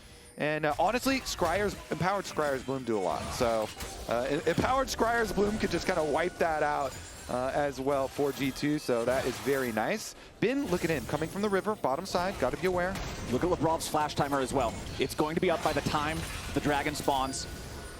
So that could be a big playmaking opportunity. Shun's flash also going to be available. Bin's critically will not. If this dragon fight happens right as it spawns, the Gnar flash will still have a little bit of time left on the cooldown, as will the Mundo. On goes in, flash into the pulverized, headbutt backwards onto Caps. The Aurora's already dead, as Bin's in the middle of everybody. Knight staying alive against Broken Blade, and Bin is just buying time. Now both of that front line, both those solo laners are dead on the G2 side. It's a double kill for Shun's Pantheon, and right when G2 needed a clutch, BLG and on that trigger pull find exactly the way to guarantee that they can't. Woo, BLG have 2 excellent solo laners as well. Knight here, scatter the weak flowers. Oh my goodness, they get the dragon without a fight. Look at this initiation. All right, they go through, boom, Knight sets it up, and everybody immediately follows. Scatter the weak, into the Pantheon Stun, into the Alistar combo. Guess what? Caps is dead. Caps is dead, and he also was able to knock off the Mundo passive with that. Just, yeah, look, even EU reps, you have to be like, all right, they're good. Yeah, that was just clean. All right, they're good. The scatter the weak into the follow-up from On. Just beautiful stuff there for the BLG squad. Up 4,500 gold now. And now they've got 4 more minutes where they don't have to worry about a G2 win condition being what they have to deal with. And Caps flashed, and his Aurora. Like, they just nailed him. That was really impressive coordination there. However, taking a look at the scoreboard once again, just because every time we have a big moment, I like to check in on what still could be, you know, the X factor for the G2 side. You still have an individual gold lead on Hansama. You've got the Muramana. Oh, this could be big. Bin gets caught. Yeah, nice pick. G2, they find exactly what they needed. The kill onto Bin. Now, can they turn it into anything more? Of course, it's great to get a pick onto the fed enemy player, but what else does it lead to? I mean, it definitely leads to a good amount of shutdown money into the hands of Hansama, but here's the follow-up. G2 wants to go for more. On trying to disengage, knocking Skewmond away. Caps has made his way forward. Shun with the stun onto the G2 mid laner. G2 continuing to pile in here, but they won't really find an angle on anyone here just yet. Scatter the Weak hits 2. BLG still defending. They've got 10 seconds until Bin's back up, and he has his teleport, so G2 can't try to turn this into a Baron or anything crazy like that. They wanted to use the opportunity to find additional kills, maybe translate that into a major objective with the Baron afterwards, but BLG successfully exfiltrates. Now though, Shun going in after Lebrov, wants some damage onto the Nico defensive Pop Blossom, but it just means the weak are scattered. Bin's made his way into the fight now, but he's down to 400 HP. On jumps forward, but there's nobody ready to follow up just yet. Viper's now finally joined the mix as Bin has the Gnar bar charged, and Hansama is all the way out. Only the front line still stands on G2, but the wall has no archers. They will crumble in front of the BLG squad. That's 4 dead G2 players, and BLG are in their flow state. So smart from BLG to extend the play, because even the very beginning, the pick that they had gotten, the shutdown on Bin, Hans had not gotten to reset because G2 had tried to make the play really long and chase down more kills. They hadn't even spent that shutdown money, and BLG know, with our teleport coming up on Bin, we just have to keep this play going. We have to chase them. As long as we don't let them out of our sight, we continue the play, we will be rewarded. So they do that. They chase them all the way from their own base, by the way. You mentioned the early timer there on it, and they focused the Nico. They absolutely destroy him. Shun started it out, and the Knight also helps him finish that. And even though Bin has to teleport in on Mini Gnar and takes a significant amount of damage, it doesn't matter because the rest of the squad can chase forward and bulldoze them. And they feel so good chasing after him too, because Viper's just flashing over the wall. He's attacking both carries. They focus Hans first because Caps has no mana. Aurora without mana? Cool. It's a Cannon Minion with bunny ears. They knew they had everything they needed to force that play all the way, and now they're 6,000 gold ahead. And Kobe, it's going from bad to worse because the next Drake is spawning here in a minute. They've still got the Baron for the next 2 minutes on BLG's side. It'll be so difficult for G2 to try to contest this. Yeah, and you could see the reasoning for both sides. You know, G2's like, oh, We just got a shutdown. We killed Bin. We took off the big gold lead on the map, so we gotta get more. Let's teleport and try and get a pick, but because BLG evade that play and then are able to extend the play of their own, now you're in a scenario where this gold lead is not just Bin, this gold lead is also Shun and Knight. And Knight has been crushing it all game long. You mentioned his lane phase. He was absolutely blasting.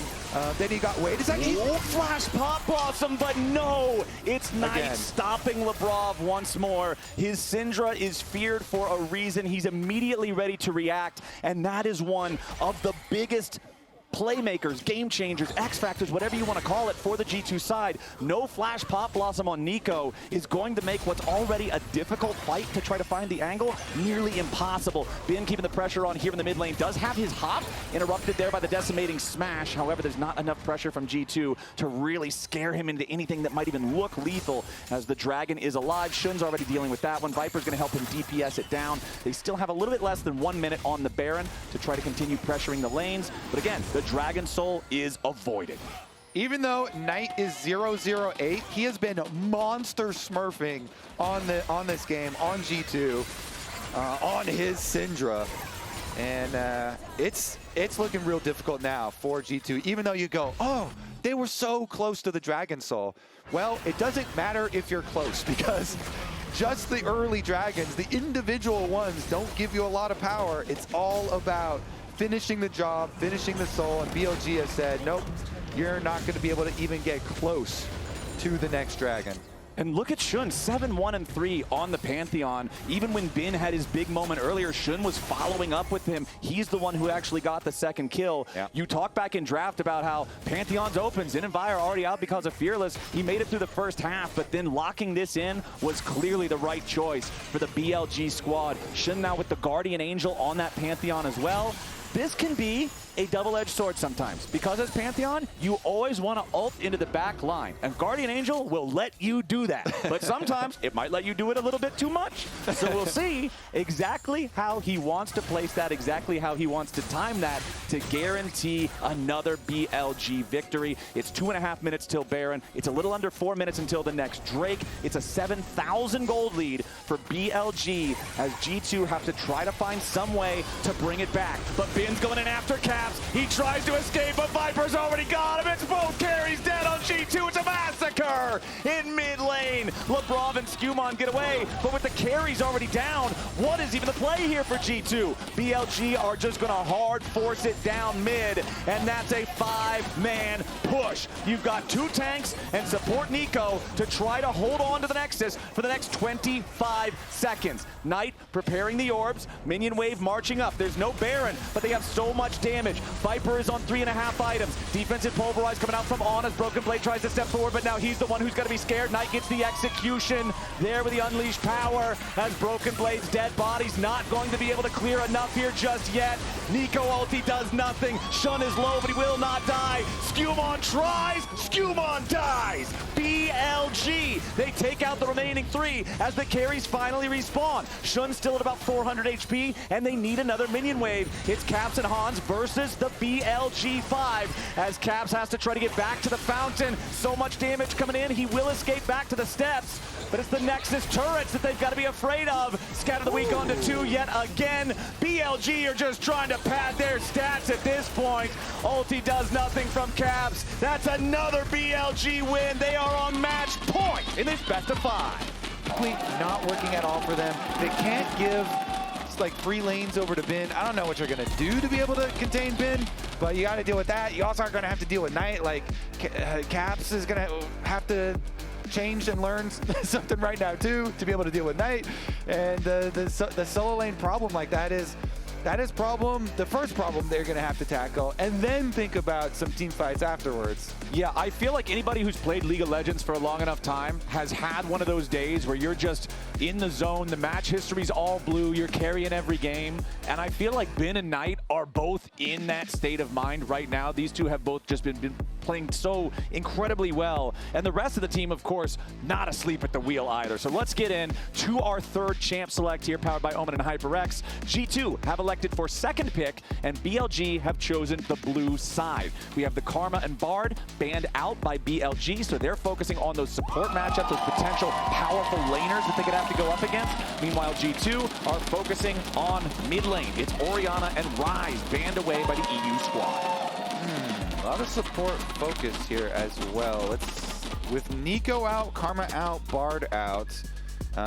You know, it's about time for like a Yunara Lulu. I'm feeling. Okay. You know, I feel like that. It's about time for somebody to do a Yunara Lulu lane. Jarvan and Rumble, both parts of the hot pot. Final bans of our first half. Yeah, because like there's no Karma Ezreal to punish it. There's no Nautilus lane to punish it. So I got a feeling. I think BLG and you guys are in a, you guys got the synced up brain here. The Lulu, the first pick here, and Lulu loves playing next to hyper carries. Yeah. So I'm curious now what they're going to draft next to that and how G2 is going to try to stop it. I mean, I think it's going to be Yunara. G2 could take it away and play with something else, or they can preemptively take something that could be hard for her to play into. You know, even with the Karma out, you could do other things that are like super long range and good poke here. Pushing lane with Caitlyn maybe type of thing where we can get a Caitlyn plus Lux. some sort, go with the binding combos. Yeah, exactly. The classic. We're talking about last game, BLG banned Yasuo because they respected the solo queue pick from G2. Maybe that's the play. You just go with what works on ladder and you bring it to land. Let's see if that's what they actually want here. Caitlyn, of course, a notoriously powerful champion in lane with all the range. The cupcake's also super good to set up around objectives. We're not going to get Lux, but we will get Melio. Okay, so Melio can also empower Caitlyn, and then also it's really hard to gank this lane. So it allows like, oh, we're going to be constantly pushing and shoving our lane and trying to get turret plate money. And then I've got the Melio, what's it called? Omega Fire Super Kick.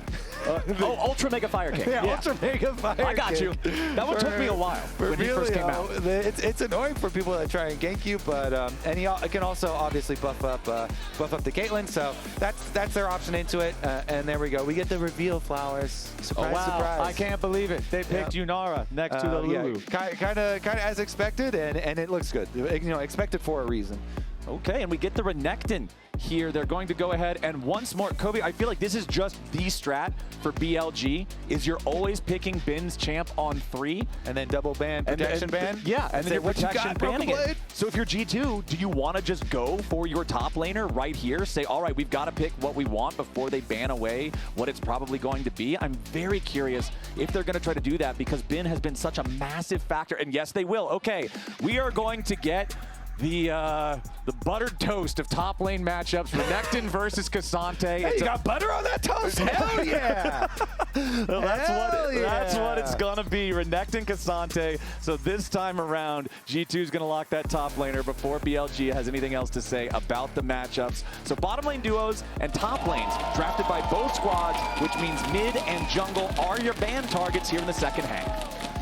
Okay, I mean that's like an answer lane into it. So Bin very well could get very fearsome yet again on the Renekton.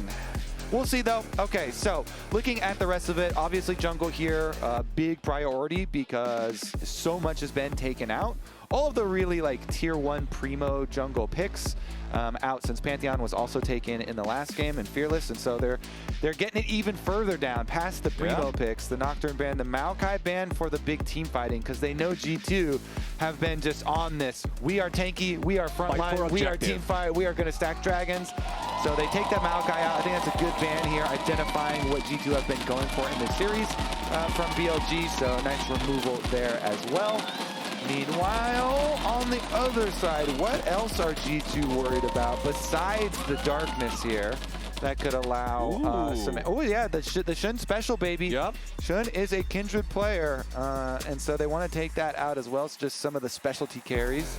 I always respect banning away towards the player and not just the meta, making sure that you don't get caught off guard like that. So double jungle ban here from G2. Will it be the same for BLG? Do they have other things they've got their sights set on? Remember, they already banned the Jarvan away in the first half of the draft. That has been banned this entire series long. And they'll take away the TF from Caps. And I think you mentioned earlier at the start of the draft, Kobe, that Caps is going to have to figure out how to deal with Knight. I don't think Caps has had a particularly impressive series so far. No. And historically, G2 needs Caps to really be Caps, right? If he's lowercase, G2 is going to have some problems. And right now, he's not been starting any sentences.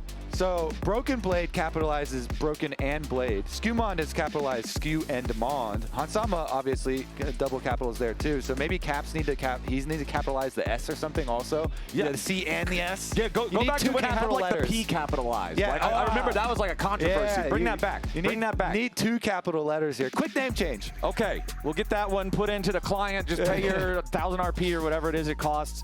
And now we've got the Trundle picked up here for G2. Now, there's no hard tank on the side of BLG, so it's not like you're going to have one of those, oh, I'm using the Subjugate on Sion, I'm using the Subjugate on Sejuani type of things, but it is still a very effective champion. Put it on frontline and just kill whoever's frontline. Whoever's Renekton, boom. Yep, just make it so he's that much squishier. You were talking about high-tier junglers. Wukong is kind of the one that has slipped through so far in terms of those AD jungles that everybody plays, and that's what we get. And it's Knight Akali. So they're saying, all right, your Trundle wants to sap tanks. How about 3 divers? Yeah, okay. Let's see. This is looking real scary because obviously G2 are trying to kite back, you know. They've got Melio on their team. They're trying to kite back and use Caitlyn range and use the protection there. And, you know, as Caps is going to go the Ahri into Knights Akali here. Honestly, good luck. Good luck, my friend. All right. Because Trundle doesn't really do much to Akali for ganking, so... Yeah, she just drops the smoke and she walks away. It's pretty tough to deal with. Pillar doesn't do a whole lot. So, since the pressure is on G2, specifically in this game, they're the ones that now have to reverse sweep if they want to win. What's your game plan here from the G2 side? I mean, the game plan looks to be the same that it has been all series long. You know, in that video, Hans was like, all right, the tournament's too short. You got to stick with what you believe, you know. Can't make too many changes. So they're doing it again. They're going to go real tanky team comp.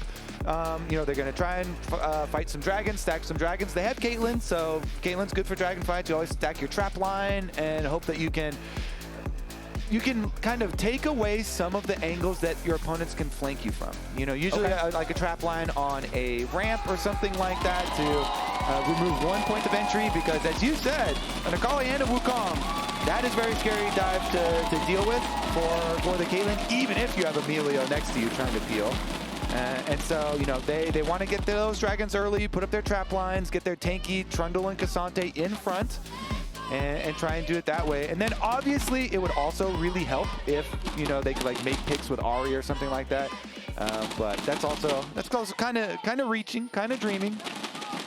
All right.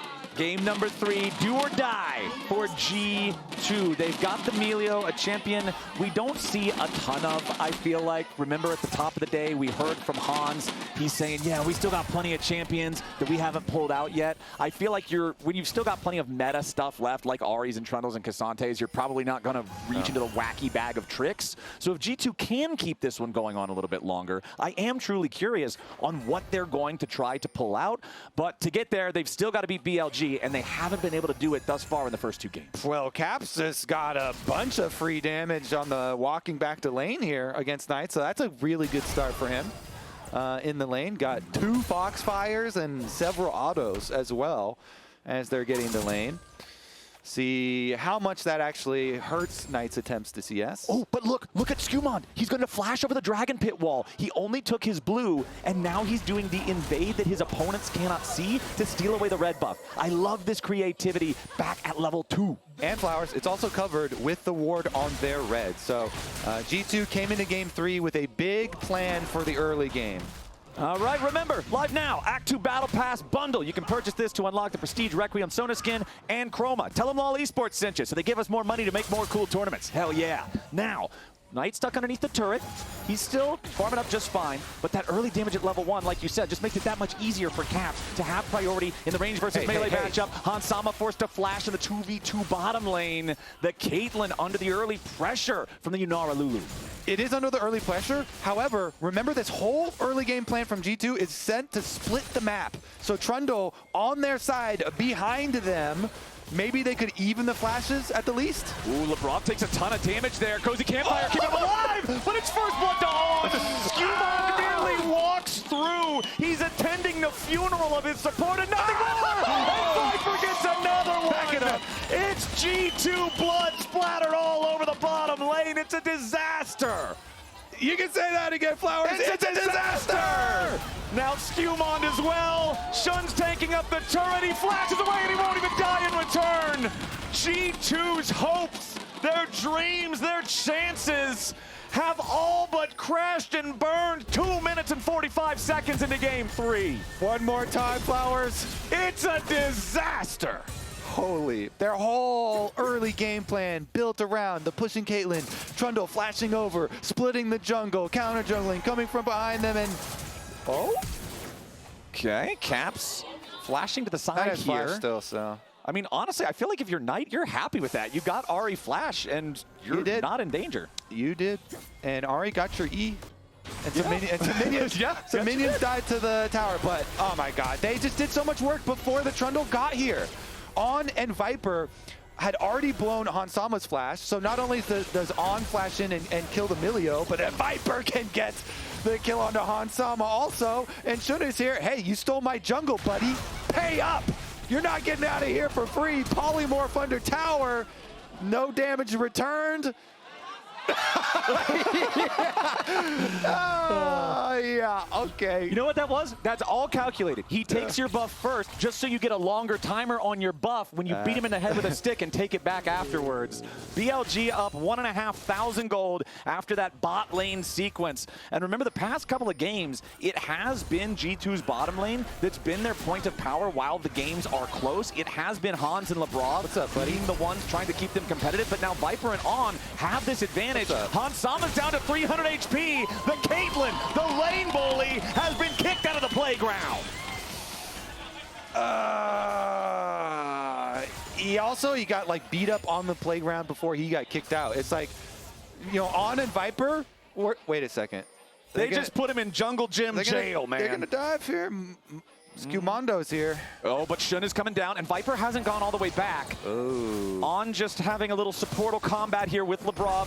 Wave about to crash into the turret. Ultra Mega Fire Kick does land onto On. He uses the Glitter Lance and the Polymorph to buy himself a little bit of time. The Shield 2. G2 is on full tilt.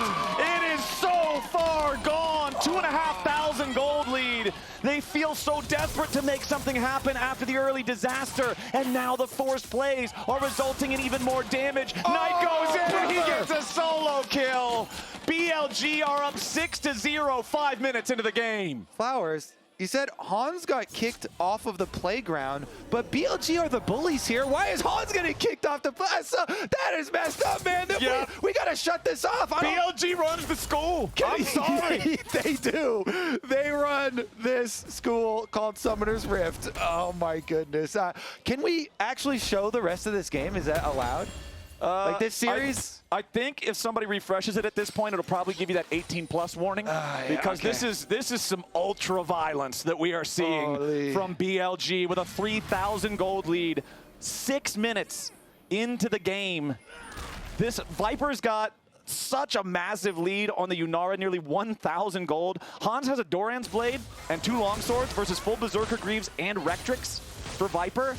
This is so difficult to play from this point, especially when you draft a Caitlyn lane, Kobe. You know that you're supposed to win the lane, so having to play on your back foot like this now is just such a nightmare to deal with. Shun is in the enemy jungle. They know that in a 3v3 of bot lane duo plus jungle, G2 has no way to contest them. So when G2 drew up their early game plan, you're telling me it did not involve their bottom lane getting 3v2 double killed when they had the gank coming? Well, now look, I don't have access to like the documents, like the team game plan or anything. Maybe this is part of the plan. But if I would have to bet, you said I like to take bets. Yeah. I'll take the bet that they probably didn't have that in the itinerary. Okay. Now up here in top side, this has been the only place where there's really not been any action thus far. And with no action happening, Bin still has a quiet little lead for himself on the Renekton. I guess that's probably the best part, right? The best part for G2 is that this game is like different from the other games. I don't know if you like this kind of different, man. I don't know if I'm a G2 fan if I like this but different. it is different. Okay. Yep. Because before, Sure. Ben was the only like big old BLG lead, right? Big old Ben. Yeah. Well, you know, Knight also had a good big old laning lead with the Syndra game. We got some big old boys here on BLG. They are are strong. Okay, yes, sir, man. yes. Yep. Knight's Okay, just, buddy. What? This is okay. He's so good. He's so good. And Viper's going forward. He wants to kill onto LeBron. Arc of Ruin for the slow. Kanme's step moves him forward, and Viper picks up kill number 3. They're between enemy turrets. They're behind enemy lines. And they got their feet up, maxing and relaxing. They are so comfortable in this game state. 8-0, 8 minutes in. Do we allow a mercy rule to preserve the mental health of G2? No, man, I'm pretty sure They got to play it out. I mean, even if you're playing ladder games, it says you may not propose a vote this early. Yeah, true. Right, we're 8 minutes into the game. True. All right, play it out. Play it out. All right. All right, wipe it off. All right, let's focus up here. What can we do? What can we do? All right, first step, let's stop getting solo killed. Let's also stop getting 2v2 killed and 3v2 killed. Well, that's the first plan. That's pretty tough at this that's point. the plan, though. That's the plan, though. It's a 4,000 gold lead. They do have bounties on a lot of BLG members' heads. So collect the bounties is the second part. Okay, so they've got to, if they can get a bounty, that would help a lot. Problem is, it also very difficult to do.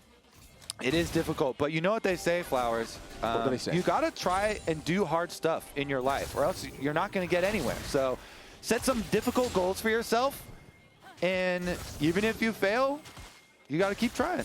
Okay. Hard times create tough dudes.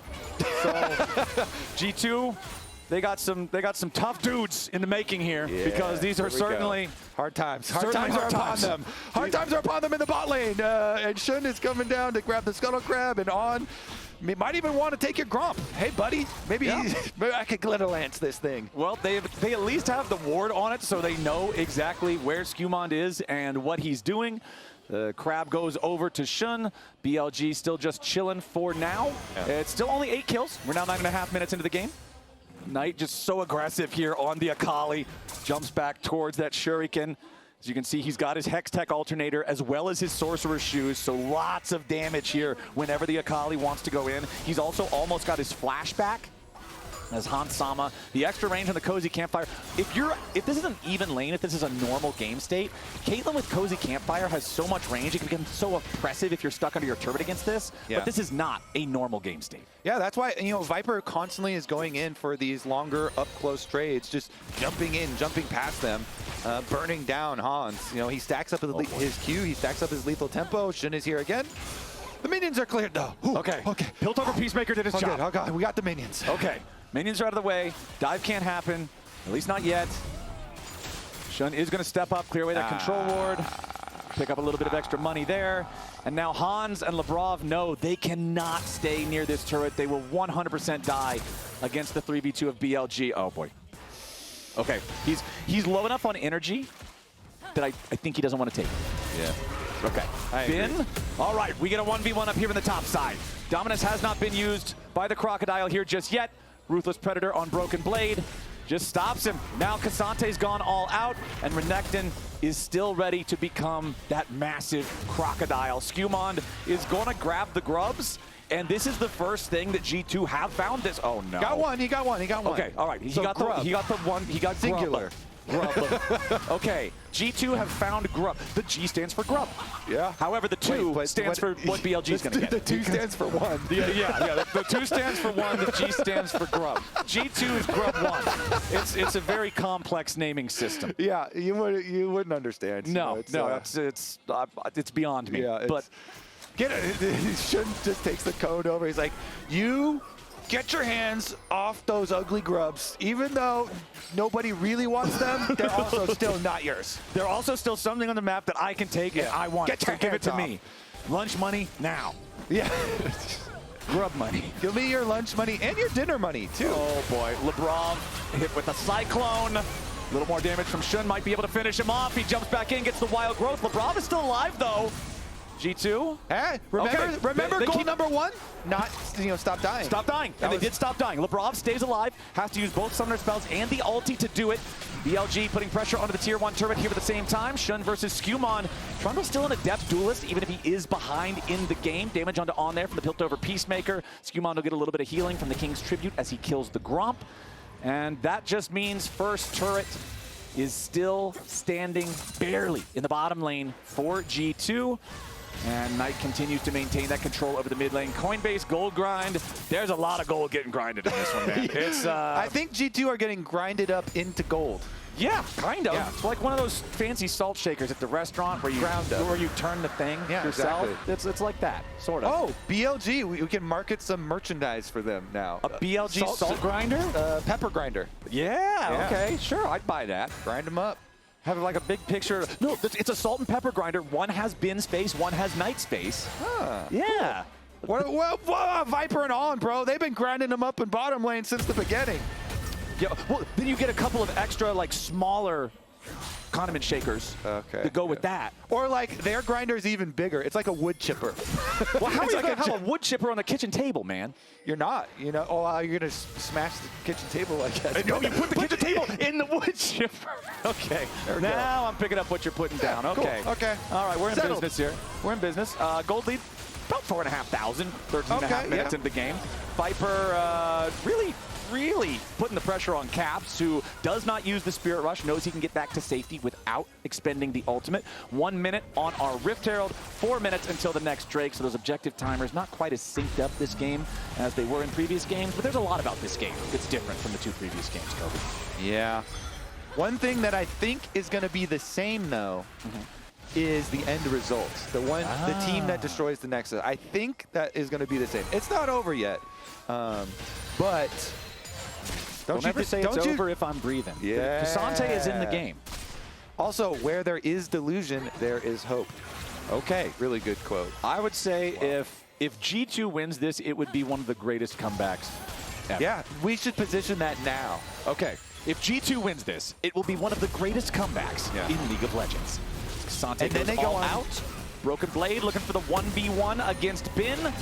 The Croc with the dominance, though, Ruthless Predator, and as soon as it looks like maybe there's a chance to do Cassante things, Shun reminds him that it's a team game, shows up in top lane, Trinity Force done on the Wukong. Skewmon with experimental Hex Plate on the Trundle, not the most common item to see on this champion, but I guess once he goes in for the ulti, he wants to make sure he can get the Chomp to follow it up.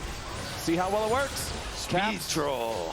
Speed troll. I like that. Skewmon, he goes for the Pillar of Filth onto Viper, and Viper says, okay, cool, I guess I'll just stay on this side of the pillar. That's fine. I mean, the ulti. They 2v3'd the G2 bottom lane and jungler, so Viper's like, I mean, I'm more rich now than I was then. I could 2v3 your mid laner and your jungler and your support as well, and take the tower in your face while I'm doing it. Well, I mean, his ulti's called Transcend Oneself, but I feel like in this game it should be called Transcend Yourself, because as soon as he pops it, anybody looking at him just dies. Oh, this happened in the bottom lane we completely missed this. This also did happen. Yeah, we completely missed this.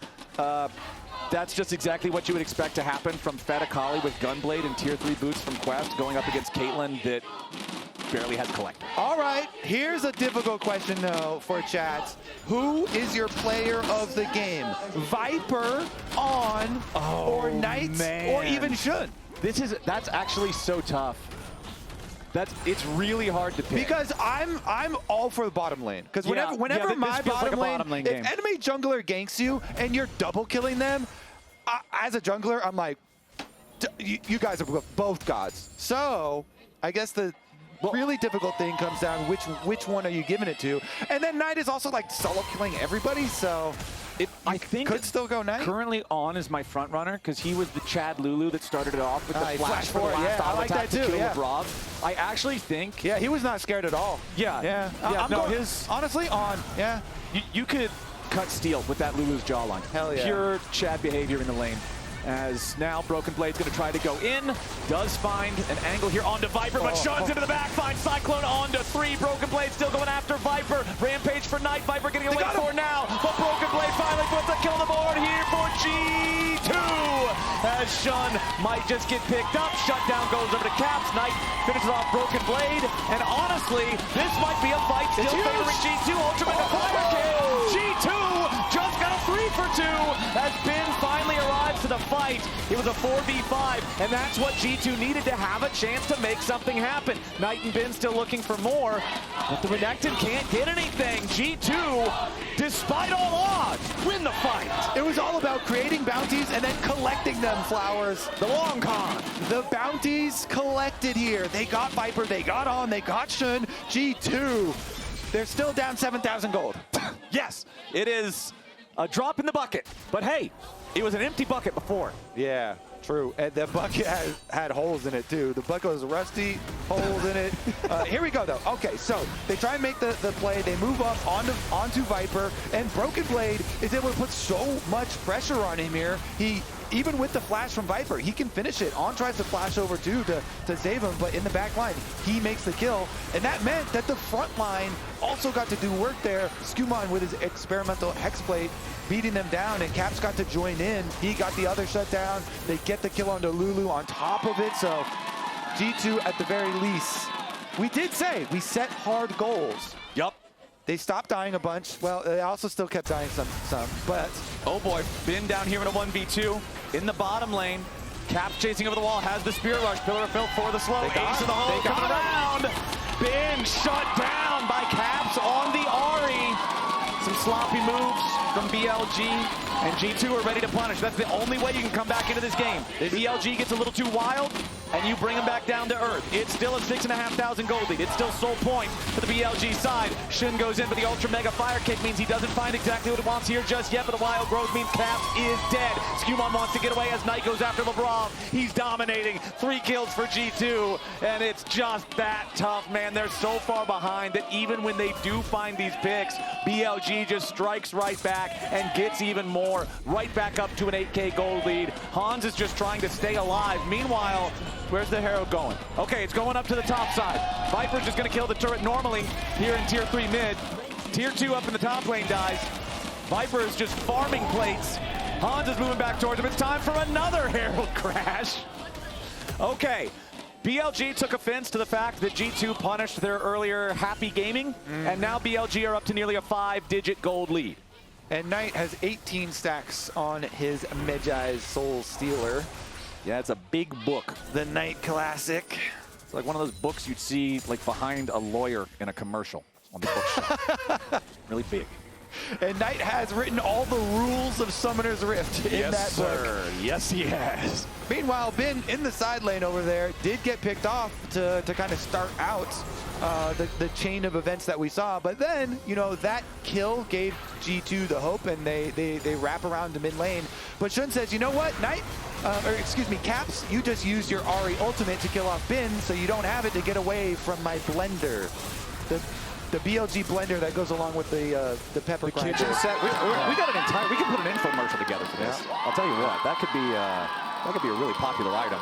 That blender has a lot of settings, and in this game, it's set to high. They are making sure the pressure stays on. Nearly 10,000 gold lead here, and it is just nothing but problems for G2. 2 minutes from now, it'll also be the Hextech Soul spawning for BLG. As Bin goes after Caps, it's pretty hard for Renekton to like catch Ahri. It's not as hard for Wukong to catch Ahri, but a nice charm means that Shun will not be able to apply lethal threat as G2 move to defend their tier 2 turret here in the bottom lane. Broken Blade just making some room. The Pathmaker living up to its name for everybody else on the squad to get away. Yeah, make a path back to base. Sometimes that's the path you need to take. The path home. Broken Blade, once again, just trying to move forward here, but it's Viper ready to DPS him down. Broken Blade, Pathmaker defensively getting away. Tier 2 turret just gets bulldozed, man. No cozy campfire is going to keep that one alive as BLG dives forward. Not going to overcommit to this. They don't want to use any big cooldowns. They'll be happy taking the tier 2 turret, going up to that over 10,000 gold lead, 21 minutes into the game. Less than 90 seconds now until the Dragon Soul spawns. What are we cooking over here? He's been seen. Okay. So, nothing. Snipe minions. Kitchen's empty. Got him. No cook. Out of groceries. So, Flowers, we've got 1 minute on the Hextech Soul. Yeah, that's scary. Wait a second. Hold on. We have no minutes on Skewmon. As Knight might actually just try to turn this. Oh, the charm right there to stop him as he wanted to go forward with the R2. Cap survives, and that's the outplay. That charm was perfect to stop the second use of the Akali ulti. Cap stays alive. Knight does end up going 1-for-1. And if you're G2 at this point in this game, a 1-for-1 is Christmas in March. And even though Knight like goes for that kill because it's enemy jungler, guess what? Death timer's lower for Skewmon, and you killed him earlier. Yeah. So he'll be back for the ability to at least run to the Hex Gate to maybe rush towards the Dragon Soul. Maybe they give it up anyways. Well, I mean, hey, both junglers are on 2 items. He's up now. The difference is one of them is experimental hex plate and a thrift shop support item. Yo, versus Vandal Pipes is a crazy find at a thrift shop, though. It's a good find. Don't get me wrong, but Shun's shopping for Gucci bags. Yeah, he's got Trinity Force and Sundered Sky. This is some scary stuff. Knight is also now back alive. He doesn't have his teleport to join the fight. That could be important. Remember that when G2 won a team fight earlier, it was because it was a 5v4. Ben wrapping around behind. He's going to use his sweeper to find the ward. Ben has been spotted. Knight has made his way towards the fight now, though. And Shun, alongside Viper and On, are going to go ahead and start up the Dragon. They are forcing G2 to answer them. They don't want to walk into the EU squad. As now Shun jumps forward. Skewmon's going to be your first target. Viper just burning him away, while Ben and Knight have found their way into the back line. Hansama's going to be your first target. Shun is almost dead. He's about to die. Hansama falls, but so does On. The jungler's out of the way. G2, they stop the soul. But Ben and Viper are still fighting. Broken Blades all out. G2 are finding yet another fight as Ben tries to scramble back out. He's not going to get away. There's no flash here with the Renekton. G2 might just ace him. Knight gets charm and he finds 1 kill. He's looking for a little bit more. He needs the damage on the Caps. He gets a double. Skewmon with a flash. He goes in for the kill. But Knight says no. Triple kill for the golden left hand of the LPL. And he's back to 25 stacks just like that on the Medjais. G2 were cooking with this brush, though. This brush right here. Triple trap, and then Caitlyn sitting in the brush starts headshotting everybody, getting a lot of poke damage down. Hansama here, they've got control ward, they have multiple traps. He starts to put the poke damage, even with the redemption here. G2 getting some good early damage, and since BLG are so split, look at the flank from topside. Broken Blade, he goes up to keep Knight and Ben out of the fight, while the rest of G2 are putting damage onto Viper, Shun, and On. And then they chase down the kills onto On and on to Shun. So BLG actually got kind of distracted and dizzy in their own team fight, but Knight was able to correct all of that. Yep, I think Knight's my front runner for player of the game now. Cap jumps into the pit. They want to try to challenge here for the Baron. It's down to 1,000, secured by Shun. G2 moving forward, still trying to stop these guys. Broken Blade finds Viper, who tries to get away, but that's pressure on Yunara. Another kill for G2. Caps wants Ben as the Renekton again. Remember, he does not have a flash. Dominance Force just to stay alive, but Caps wants more. Sterix Gage provides Ben with enough HP to continue running for now. Knight going after LeBron. Deep dive from Broken Blade. They get the kill they want, but it costs BB's life.